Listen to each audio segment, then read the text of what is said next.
వనపర్తి రాజకీయాలలో చోటు చేసుకున్న తాజా పరిణామాలపై అఖిలపక్ష ఐక్యవేదిక తీవ్రమైన ఆగ్రహాన్ని వ్యక్తం చేసింది. చీర్ల చంద్రకు తమ సంపూర్ణమైన నైతిక మద్దతు తెలుపుతూ ఆయన చేసిన ఆరోపణలు సత్యమేనని పేర్కొంది. వ్యాపారస్తులతో డబ్బుల ప్యాకేజీలు మాట్లాడుకొని పదవులు కేటాయించడం ప్రజాస్వామ్యానికి విరుద్ధమని మండిపడింది. సేవ్ వనపర్తి అనే పేరుతో రాజకీయాలు చేస్తూ వాస్తవానికి వనపర్తి రాజకీయాలను కలుషితం చేస్తున్నారని ఆరోపించింది. భవిష్యత్తులో కౌన్సిలర్ గాని చైర్మన్ గాని కావాలంటే డబ్బే ప్రమాణంగా మారే పరిస్థితులు వస్తే అది ప్రజాస్వామ్యానికి ప్రమాదమని హెచ్చరించింది.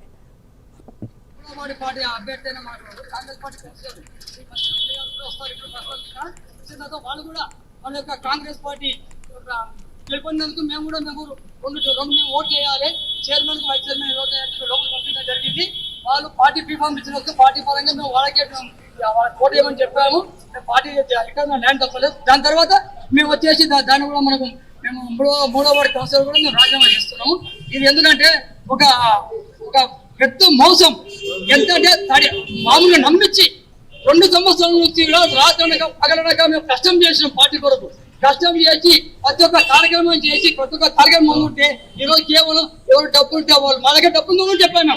డబ్బు కూడా మేము రెడీ అని చెప్పాం. అయినా కానీ వాళ్ళు ఎవరైతే కనుసన్నల్లో అంటే ఒక రాజకీయ వ్యవస్థ నడుస్తుంది అంటే వాళ్ళు ఒక గమ్యకి అన్నట్టు. ఇప్పుడు ఏదైతే వాళ్ళు రమేష్ మాధవ్ గారు పెట్టారో వాళ్ళకు రాజకీయంగా జీరో, ఏమి అవగాహన లేదు, ఏది లేదు వాళ్ళకు.